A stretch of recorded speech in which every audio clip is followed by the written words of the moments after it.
सभी को मेरा नमस्ते। बहुत से सीकर्स ने नार्सिसिस्टिक रिलेशनशिप में अपनी व्यथा व्यक्त की है, अपने दुख को व्यक्त किया है। क्या है ये दुख जो हम नार्सिसिस्टिक रिलेशनशिप में फेस करते हैं? ये दुख है ब्लेम अपने ऊपर लेना, ताकि हम पीस को मेंटेन कर सकें, शांति बनाए रख सकें। ये दुख है नार्सिसिस्टिक पार्टनर के इमोशंस के हिसाब से अपने मूड को बनाना, चाहे भले ही हमारा इमोशन कुछ और क्यों ना हो। ये दुख है अपनी रिक्वायरमेंट्स को हमेशा पीछे रखना, दूसरे की रिक्वायरमेंट्स को हमेशा आगे रखना। ये दुख है अपनी डिज़ायर्स से हमेशा कॉम्प्रोमाइज़ करना, हमेशा इच्छाओं से अपनी कॉम्प्रोमाइज़ करना और दूसरे की इच्छा को आगे रखना, नार्सिसिस्टिक पार्टनर की इच्छा को आगे रखना, ताकि परिवार में थोड़ी सी शांति बनी रहे, नार्सिसिस्टिक पार्टनर के अंदर थोड़ी शांति बनी रहे। यही हमारी व्यथा है। और अगर हम इस व्यथा को देखें तो यही हमारी वीकनेस भी है। क्यों ये हमारी वीकनेस है? क्योंकि इसी वीकनेस की वजह से तो हम नार्सिसिस्ट को एक प्लेटफॉर्म देते हैं। इसी वीकनेस की वजह से ही तो हम उसको एक सेंटर स्टेज देते हैं, अपने सामने खड़ा करते हैं। जैसे कि थिएटर में हम ऑडियंस बन के बैठते हैं और सेंटर स्टेज हम एक स्पीकर को देते हैं, उसी तरीके से हम अपनी लाइफ का जो सेंटर स्टेज है वो तो हम नार्सिसिस्ट को दे देते हैं और खुद ऑडियंस बन करके, इनसिग्निफिकेंट ऑडियंस बन करके हम बैठते हैं।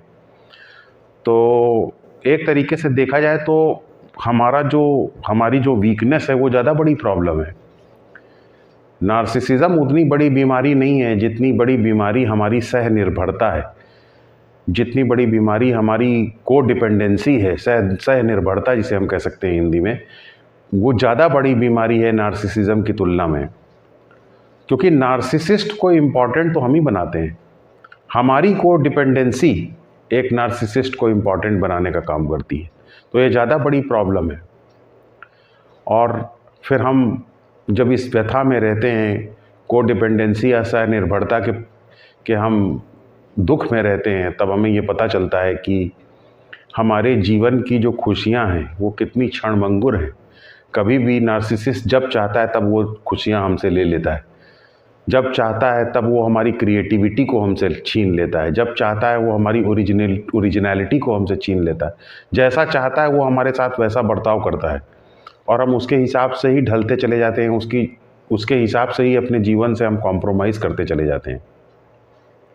और जब इस तरीके से हमें लगातार चोट पे चोट पहुंचती जाती है, चोट पे चोट पहुंचती जाती है, तब हमारी कोशिश ये रहती है, हम किसी टीचर के कांटेक्ट में जब आते हैं तो हमारी कोशिश ये रहती है कि हम एक स्पिरिचुअल प्रैक्टिस को अडॉप्ट करें, स्पिरिचुअलिटी का सहारा लें और फिर हम स्पिरिचुअल टेक्निक्स को अडॉप्ट करते हैं। जैसे जाप करना एक स्पिरिचुअल टेक्निक है, बेली ब्रीदिंग एक तरीके की स्पिरिचुअल टेक्निक है, ब्रीथ्स को ऑब्जर्व करना एक स्पिरिचुअल टेक्निक है। तो इस तरीके की स्पिरिचुअल टेक्निक्स को तब हम सीखते हैं और इन स्पिरिचुअल टेक्निक्स को प्रैक्टिस करते हैं। तो जैसे कि जब कोई जाप को प्रैक्टिस करता है तो क्या होता है, कुछ समय बाद वो धीरे धीरे उसके नेगेटिव इमोशंस फ़िल्टर आउट होने लग जाते हैं।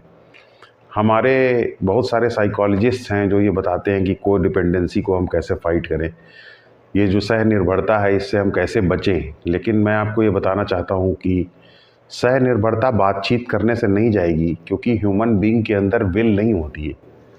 ह्यूमन बीइंग के अंदर इतनी इच्छा शक्ति नहीं है कि वो अपने इमोशंस को डायरेक्टली बदल सके, उसके अंदर इतनी इच्छा शक्ति नहीं है कि वो अपनी हैबिट्स को बदल सके, उसके अंदर इतनी इच्छा शक्ति नहीं है कि अपने दिमाग में जो न्यूरल पैटर्न्स हैं उनको वो बदल सके। ऐसी विल नहीं है ह्यूमन बीइंग के अंदर, क्योंकि मैकेनिकल फोर्सेस, जो कॉस्मिक मैकेनिकल फोर्सेस हैं, वो बहुत ही स्ट्रांग हैं। तो फिर हम क्या करें, हम फिर जाप करते हैं, जाप का सहारा लेते हैं। हम क्यों स्पिरिचुअल टेक्निक्स का सहारा लेते हैं? स्पिरिचुअल टेक्निक का सहारा लेने का एकमात्र कारण ये है कि हमारे पास विल पावर नहीं है। तो जब हम जाप करते हैं तो धीरे धीरे धीरे धीरे जाप करने से क्या होता है, हमारे नेगेटिव इमोशंस फ़िल्टर आउट होना शुरू होते हैं। जब नेगेटिव इमोशंस हमारे फ़िल्टर आउट होते हैं तो क्या होता है, तो फिर हम अपने एक नई हमारे अंदर प्रसन्नता का द्वार खुलता है, वो है अपने बेसिक सेल्फ से हम जुड़ पाते हैं। क्योंकि हमारा जो वास्तविक सेल्फ है, उसी वास्तविक सेल्फ के अंदर हम पहुंच जाते हैं, उस वास्तविक सेल्फ के अंदर हम स्थित हो जाते हैं जब हम जाप करते हैं। क्योंकि हमारे जो इमोशंस हैं, फीलिंग्स हैं, वो तो धीरे धीरे फिल्टर आउट होना शुरू हो जाते हैं, हमारे थॉट्स भी फिल्टर आउट होना शुरू हो जाते हैं। तो हमारे थॉट्स रुक जाते हैं और बेसिक सेल्फ की लाइट हमारे मन के अंदर भर जाती है, और तब हमारे अंदर जो हमारे स्वभाव का आनंद है वो धीरे धीरे निकलना शुरू होता है। क्योंकि हम आनंद स्वरूप हैं। हमारे वेदों में ऐसा बताया गया है कि हमारा जो स्वरूप है वो सत्य चित्त आनंद है। तो हमारा जो स्वरूप है, यानी हमारा जो सेल्फ का स्वभाव है, वही आनंद है। लेकिन वो नेगेटिव इमोशंस की वजह से वो आनंद का जो प्रकाश है, जो वो हमेशा छुपा रहता है। नेगेटिव इमोशंस उसको क्लाउड कर देते हैं, उसको दबा देते हैं। जब जाप करने से नेगेटिव इमोशन हट जाता है तो हमारे जो बेसिक सेल्फ के अंदर जो आनंद है वो धीरे धीरे उसका प्रकाश सामने आना शुरू होता है, और तब हम अपने बेसिक सेल्फ के अंदर की जो हैप्पीनेस है उसको महसूस कर पाते हैं। और जब हम अपने बेसिक सेल्फ की हैप्पीनेस को थोड़ा डीपली महसूस कर पाते हैं, तब हमें पता चलता है पहली बार कि हम कितने झूठ में जी रहे थे। तब हमें पता चलता है कि पहले जब हमारी ज़िंदगी जैसी थी, को डिपेंडेंसी वाली, सह निर्भरता वाली, वो कैसी थी। तो पता चलेगा कि हर चीज़ मेरी झूठ थी। जैसे हम पहले सोचते थे कि नार्सिसिस्ट ही सिर्फ झूठ बोलता है, लेकिन तब हमें पता चलता है, जब हम जाप से बेसिक सेल्फ, जाप करने के द्वारा बेसिक सेल्फ से जो हैप्पीनेस जब प्राप्त करना शुरू कर देते हैं, तब हमें पता चलता है कि हमारी पूरी पीछे की ज़िंदगी ही एक झूठ थी। हमारी क्या शिकायतें थी? हमारी शिकायतें पहले ये थी कि मुझे कोई सम्मान नहीं दे रहा है। तो हमें पता चलता था कि मेरा तो सम्मान ही झूठा, क्योंकि जिस सम्मान को एक क्षण में कोई दूसरा ले ले, उस एक क्षण में उसे ख़त्म कर दे, उस सम्मान की क्या कीमत है। तब हमें पता चलता है कि हम जिस अधिकार की लड़ाई लड़ते थे वो अधिकार ही एक झूठा है। क्योंकि जिसका अपने जीवन पे कोई अधिकार ना हो, जिस व्यक्ति का, वो दूसरे को क्या अधिकार देगा। जिसका अपने जीवन पे कोई नियंत्रण ना हो, जो अपने जीवन की परिस्थिति को स्वीकार न कर पा रहा हो, वो दूसरे को क्या अधिकार दे सकता है। तब हमें पता चलता है कि हमारे जो अधिकार की लड़ाई थी, वो अधिकार की लड़ाई भी उतनी सच नहीं थी जितना कि हम उसको समझते थे।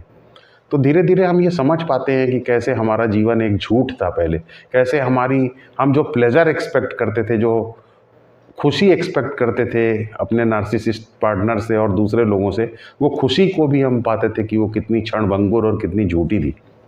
तो इस तरीके से हम अपने पूरे पीछे के जीवन को देख पाते हैं जाप करने के बाद कि कैसे वो झूठा था। हमें पता चलता है कि हमारी क्वालिफिकेशंस, हमारी नॉलेज, सब एक झूठ है। क्यों? क्योंकि उससे हमें कोई हैप्पीनेस प्राप्त नहीं हो पा रही है, कोई हम अपने इमोशंस के ऊपर उससे कोई कंट्रोल नहीं कर पा रहे हैं, अपनी हैबिट्स के ऊपर कोई नियंत्रण नहीं कर पा रहे हैं, तो वो कुछ भी हमारे लिए कंट्रीब्यूट कर पाने में अक्षम है। बहुत सारे लोगों को मैंने देखा है इस यूट्यूब पर, बड़े स्पिरिचुअल सीकर्स हैं, वो इस तरीके की फाइट करते रहते हैं कि भाई सबको बहुत पैसा कमाना चाहिए और आत्मनिर्भर बनना चाहिए। अच्छी बात है आत्मनिर्भर बनना, लेकिन आप देखिए कि पैसा कमाने से भी कहाँ को डिपेंडेंसी की प्रॉब्लम ख़त्म हो पा रही, कहाँ से निर्भरता की प्रॉब्लम ख़त्म हो पा रही। क्योंकि पैसा कमाने से हम अच्छे कपड़े पहन सकते हैं, पैसा कमाने से हम ये नहीं कर सकते कि हमारी वीकनेस पैसा कमाने से नहीं दूर हो पाएगी। वीकनेस हमारी तब दूर होगी जब हम स्पिरिचुअल साधना करें, जैसे हम जाप करें। उसका लिंक मैंने जाप का डिस्क्रिप्शन बॉक्स में दे दिया है। तो कहने का मतलब ये है कि हम फिर अपने जीवन को देख पाते हैं कि कैसे हमारा जीवन एक झूठ है, कैसे हमारे दोस्त लोग एक झूठ थे, और फिर हमारी दोस्ती का भी नेचर बदलना शुरू हो जाता है। मुझे याद है, बहुत साल पहले की बात है, एक बार मैं एक जगह गया एक पार्टी में, तो वहाँ एक बहुत ही बड़े ऑफिसर आए थे। तो उनसे किसी दूसरे व्यक्ति ने पूछा कि भगवान कौन है, भगवान किसे कहते हैं। तो उन व्यक्ति ने जो है भगवान के ऊपर काफ़ी देर तक उन्होंने भगवान के ऊपर व्याख्यान दिया। उन्होंने बताया कि भगवान कौन है, जबकि उन्हें भगवान की कोई जानकारी नहीं। मैं जानता हूँ उनकी कैपेबिलिटीज़, उनकी क्वालिफिकेशंस, उनको कोई जानकारी नहीं है किसी चीज़ के बारे में, लेकिन फिर भी उन्होंने भगवान के बारे में बहुत कुछ बताया। तो ये इस तरीके से हमें कुछ आता नहीं रहता है, फिर भी हम बताते रहते हैं। ये एक झूठ है इस तरीके से बताना। और वो जो प्रश्न पूछने वाला था, उसका भी कोई उद्देश्य नहीं था कि वो उनसे कुछ जानकारी ले, उसने भी झूठा ही प्रश्न पूछा था। तो इस तरीके से जब तक हम स्पिरिचुअल प्रैक्टिस नहीं करते हैं तब तक हमारे जो प्रश्न हैं वो भी झूठे रहते हैं, हमारे जो जवाब रहते हैं वो भी हमारे झूठे रहते हैं। और जब हम जाप करते हैं, अपने बेसिक सेल्फ की हम प्रसन्नता में आते हैं, तब पहली बार हमारे जीवन में सच्चाई आना शुरू होती है। और जब हमारे जीवन में सच्चाई आना शुरू होती है तब हम अनइंटरेस्टिंग हो जाते हैं, क्योंकि इंटरेस्टिंग वही लोग हो पाते हैं जो झूठ बोलते हो। और जब हम अनइंटरेस्टिंग हो जाते हैं, हमारी ओरिजिनलिटी ख़त्म हो जाती है, हमें ये लगता है, दूसरे लोगों को लगता है कि अरे ये तो अनइंटरेस्टिंग है, पहले ये कितने आकर्षक थे, अब ये आकर्षक नहीं रहे। तो आकर्षण क्यों ख़त्म हो गया? क्योंकि झूठ बोलने से आकर्षण पैदा होता है। आपका आकर्षण नहीं कम हुआ है, बस आपने इतना करना शुरू कर दिया है कि अब जब आप जाप करने लगते हैं, स्पिरिचुअल प्रैक्टिस अडॉप्ट करने लगते हैं, तो झूठ बोलना चूँकि कम कर देते हैं, इसलिए आपका आकर्षण लोगों को लगता है कि कम हो गया। और आपको लोग कहते हैं कि भाई क्रिएटिविटी इनकी कम हो गई। क्रिएटिविटी क्या है? क्रिएटिविटी भी इसी तरीके से एक झूठ ही है। तो जब आप जैसे जैसे आपके व्यवहार में सत्यता आती जाती है, वैसे वैसे आपके अंदर क्रिएटिविटी भी ऐसा लगता है लोगों को कि कम हो गई। ओरिजिनलिटी भी ऐसा लगता है लोगों को कि कम होती चली जा रही है। लेकिन आप एक ऑथेंटिक लाइफ धीरे धीरे जीना प्रारंभ कर देते हैं। तो आप जो व्यथा के बारे में लिख रहे हैं, ये व्यथा को डिपेंडेंसी की व्यथा है। और ये व्यथा और ये शिकायत क्षण भंगुर अधिकारों के लिए है, थोड़ी देर की मिलने वाली खुशियों के लिए है। ये थोड़ी देर के लिए मिलेंगी, फिर इसे दूसरा व्यक्ति छीन लेता है, क्योंकि दूसरा व्यक्ति जो है वो कुछ दे पाने की पोजीशन में ही नहीं है जिससे कि आप इतनी उम्मीद करते हैं। तो ये जो आपकी अपेक्षाएं हैं ये झूठी हैं। कहने का तात्पर्य ये है कि आपको स्पिरिचुअल प्रैक्टिस अडॉप्ट करनी होगी और नए तरीके के प्लेजर को पैदा करना होगा, एक अल्टरनेटिव तरीका पैदा करना होगा जिससे कि आप एक अपने लिए हैप्पीनेस पैदा कर सकें। और वो तरीका है जाप करना, स्पिरिचुअल प्रैक्टिसेस करना, ताकि आप अपने बेसिक सेल्फ से हैप्पीनेस प्राप्त कर सकें। दूसरे के ऊपर आप निर्भर ना हो, दूसरे का अपसेट फेस आपकी हैप्पीनेस को आपसे ना ले सके, दूसरे का अधिकार छीन लेना आपकी हैप्पीनेस को दूर ना कर सके।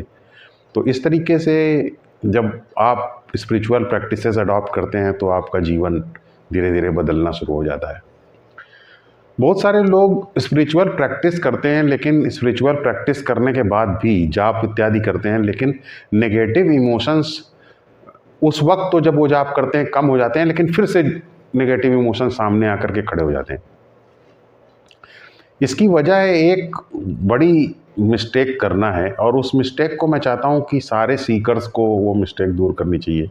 और वो है, जब आप स्पिरिचुअल पाथ पे चलने का फैसला कर लें और जाप इत्यादि टेक्निक को सीखने का प्रयास करना शुरू कर दें, तो आप जो है अपनी पुरानी जो जीवन शैली है उसको स्वयं ही नष्ट करने के लिए तैयार रहें। स्वयं नष्ट करने के लिए तैयार रहने का मतलब क्या है? जो आप पुरानी हैप्पीनेस पहले प्राप्त करने की कोशिश करते थे, जो आपकी पुरानी हैप्पीनेसेस थी, जो आपकी पुरानी खुशियां देने की चीज़ें थी, उन चीज़ों को उसको नष्ट करने के लिए आप तैयार हो जाइए। आप नष्ट करने के लिए तैयार होने का मतलब है कि उसमें आप जानबूझ करके अपने आप को, जो आपकी पहले जिन चीज़ों में आप सिक्योरिटी को ढूंढते थे, उसमें जानबूझ करके उसको इनसिक्योर बनाइए। जिस जगह पर आप रिस्पेक्ट ढूंढते थे वहाँ जानबूझ करके अपने आप को डिसरिस्पेक्ट के मोड में डालिए, यानी अपनी खुद वहाँ पर बेइज्जती अगर हो सके तो आप करवाइए। तो आप कहेंगे कि बेइज्जती कराएं, कैसे? बेइज्जती कराना क्या अच्छी चीज़ है? देखिए, हमारे शास्त्रों में भी ये नहीं लिखा है कि आप खुद अपनी बेइज्जती कहीं जा कर के कराइए या खुद आप अपनी असुरक्षा को पैदा कीजिए, लेकिन ऐसा शास्त्रों में तो नहीं बताया है। लेकिन और बहुत सारे मिस्ट्री स्कूल्स में ये टेक्निक फॉलो की जाती है, और मुझे ये लगता है कि ये बहुत ज़रूरी है कि हम इसे अडॉप्ट करें। हम उन सब प्लेजर्स, उन सब सिक्योरिटीज़ को स्वयं नष्ट करें जिनमें जाप इत्यादि करने के बाद अभी भी हम अपेक्षा लगाए बैठे हुए हैं। और आप कहेंगे कि नहीं, ये तो पॉसिबल नहीं है कि हम अपनी डिसरिस्पेक्ट खुद करवाएं क्योंकि हम जाप करने लगे हैं। तो मैं आपको इतना कहूँगा कि ठीक है, अगर आप स्वयं उन सब हैप्पीनेसेस को नष्ट नहीं कर सकते हैं, स्वयं अपने आप को असुरक्षित नहीं कर सकते हैं, तो एटलीस्ट इतना तो करिए कि आप जीवन में आज से ये फैसला लीजिए कि आप किसी भी प्रकार की कोई असुरक्षा आएगी तो आप उसका स्वागत करेंगे। और किसी भी प्रकार का आपके अंदर कोई अगर आराम से, आप कहने का मतलब ये है, आप अपने आराम को हमेशा डिस्टर्ब कीजिए, खुद स्वयं अपने आराम को डिस्टर्ब कीजिए। क्योंकि आपके पास जाप करने की टेक्निक है, तो आपको पता है कि अगर कोई आदमी आपको रिस्पेक्ट दे रहा है तो आप, बेहतर तो ये होगा कि आप खुद ही अपने आप को डिसरिस्पेक्ट वहाँ पर दीजिए। लेकिन अगर चलिए आप डिसरिस्पेक्ट नहीं देना चाहते हैं, तो उसके द्वारा जो डिसरिस्पेक्ट आपको, मतलब उससे मिलने वाली डिसरिस्पेक्ट के लिए हमेशा तैयार रहिए, उससे मिलने वाली नफरत के लिए हमेशा स्वागत करने के लिए तैयार रहिए, उसके द्वारा अधिकारों के हनन के लिए हमेशा तैयार रहिए। कहने का मतलब है कि इनसिक्योरिटी के लिए अपने आप को तैयार रखिए, इनसिक्योरिटी के साथ जीने के लिए तैयार रहिए, इनसिक्योरिटी का स्वागत करिए हमेशा, और जाप करने के लिए करते रहिए हमेशा। ये एक बहुत बड़ी विजडम है कि हम इनसिक्योरिटी का स्वागत करें। क्यों हम इनसिक्योरिटी का स्वागत करें? इनसिक्योरिटी का हम स्वागत इसलिए करेंगे क्योंकि जिस जगह हमें सिक्योरिटी, जिस जगह की सिक्योरिटी एक झूठ है, जिस चीज़ में प्रेम एक झूठ है, वहाँ पे हम क्यों उस प्रेम का इंतज़ार करें, हम क्यों उस सुरक्षा का इंतज़ार करें जो कि एक झूठ है। तो इसलिए बेहतर तो ये है कि हम स्वयं उसको डिस्ट्रॉय कर दें। लेकिन अगर स्वयं डिस्ट्रॉय करना ठीक नहीं हम समझते हैं, हमें ऐसा लगता है कि उचित व्यवहार ये नहीं होगा कि हम स्वयं रिलेशंस को नष्ट करें या स्वयं पीस को नष्ट करें, लेकिन एटलीस्ट हम इतना तो निश्चित रूप से हमें करना चाहिए कि हमें ऐसा जीने का तरीका डेवलप करना चाहिए जिस जीने के तरीके में हम असुरक्षा के लिए हमेशा तैयार रहें। क्योंकि हम पहले से ही जानते हैं कि ये जो नार्सिसिस्टिक रिलेशनशिप में हमें सुरक्षा मिलने जा रही है, ये सुरक्षा बहुत ज़्यादा देर तक के लिए नहीं है, थोड़ी देर के लिए, फिर ये छीन ली जाएगी। तो हम असुरक्षा को आमंत्रित करें, हम कहें जब हमें सुरक्षा मिल नहीं सकती, तो हम अगर थोड़ी बहुत, जब जिस वक्त हमें सुरक्षा मिली है, तो हम उस सुरक्षा का आदर नहीं करेंगे, उस सुरक्षा को रिजेक्ट करेंगे। हम असुरक्षित रहना प्रेफर करेंगे, बजाय इसके कि हम थोड़ी सी सुरक्षा पा जाएं और बाद में उसके इंतज़ार में अपना जीवन पूरा गुजारने की कोशिश करें और अपेक्षाएं करते रहें और उन अपेक्षाओं को लेकर के डिस्टर्ब रहें। तो कहने का मतलब हमारी विजडम क्या है? हमारी विजडम ये है कि हम स्वयं उन असुरक्षाओं को ख़त्म कर, स्वयं सुरक्षा को, उस तरीके की सुरक्षाओं की अपेक्षाओं को नष्ट कर दें और असुरक्षा की भावना के साथ हम जीना शुरू करें। जब हमारे अंदर नेगेटिव इमोशंस आएँ, जब हमारे अंदर असुरक्षा की भावना आए, तो हम खुश हो जाएं कि वाह, ये अब आ गई है सुरक्षा, ये आ गया नेगेटिव इमोशन। हम खुश हो जाएं, उसका स्वागत करिए, उसको नाप तौल करके देखिए, उलट पलट करके देखिए नेगेटिव इमोशंस को, खूब उसको आप उसकी एनर्जी को महसूस कीजिए। अगर आपकी बॉडी जो है वो नेगेटिव इमोशंस की वजह से खूब कस गई हो मसल्स, तो उन मसल्स को ढीला करिए। फिर ढीला करने के बाद उसको देखिए कि कैसा लग रहा है नेगेटिव इमोशन में। अगर आपको लग रहा है नेगेटिव इमोशन कोई कहानी सुना रहा है, तो उसकी कहानी के झूठ में मत फंसिए, उसकी कहानी देखिए कि कैसे वो तिकड़मी कहानियाँ सुनाता है, उसको सुनिए। फिर नेगेटिव इमोशंस की एनर्जी फील्ड को महसूस करने का काम कीजिए। और नेगेटिव इमोशन देखिए कि कैसे आपकी सांसों को जो है तेज़ी से चलाने लगता है, तो आप अपनी सांसों को धीरे धीरे चलाना शुरू कीजिए। तो इस तरीके से नेगेटिव इमोशन का स्वागत कीजिए ताकि वो आए, असुरक्षा की भावना का स्वागत कीजिए ताकि वो आए तो आप उसको ठीक से देख सकें और ये आप उम्मीद ना करें कि ये कभी जाएगी, क्योंकि उसके जाने की जितना आप उम्मीद करते हैं उतना ही आप दुखी रहते हैं। तो इस तरीके से हम नेगेटिव इमोशंस को, असुरक्षा की भावना को अपने जीवन में आमंत्रित करें और ज़्यादा से ज़्यादा, और जाप करते रहें। तो इस तरीके से हम थोड़ा सा रेडिकली जी पाएंगे, ठीक वैसे ही जैसे कि जेम्स बॉन्ड जीता है। तो जब हम इस तरीके से जिएंगे तब हम पाएंगे कि हम स्पिरिचुअल रास्ते पर बहुत ज़्यादा ठीक से चल पा रहे हैं। क्योंकि अगर हमने एक कार नई ले ली है तो हमें ठेले की जो पहले सवारी करते थे और ठेले से के ऊपर चलने में हमें जो आनंद मिलता था, या ठेले पे चलने के प्लेजर का जब हम इंतज़ार करते रहते थे, उस प्लेजर को हमें पहले छोड़ना पड़ेगा, तभी हम कार को एंजॉय कर पाएंगे। वरना कार में बैठने के बावजूद भी हम हमेशा ठेले की याद में जो लगे रहेंगे। तो जाप करके प्लेजर लेना वैसा ही है हैप्पीनेस लेना जैसे कि कार में बैठ करके सफ़र करना। और जॉब करने के पहले हम जो ठेले में बैठने वाला प्लेजर लेते थे, अब हमें उसे छोड़ना पड़ेगा, उसे डिस्ट्रॉय करना पड़ेगा, तभी हम कार के प्लेजर को और स्मूथली ले पाएंगे और उसी कार में बैठ के और स्मूथली चल पाएंगे और स्पिरिचुअल हैप्पीनेस को अपने जीवन में महसूस कर पाएंगे।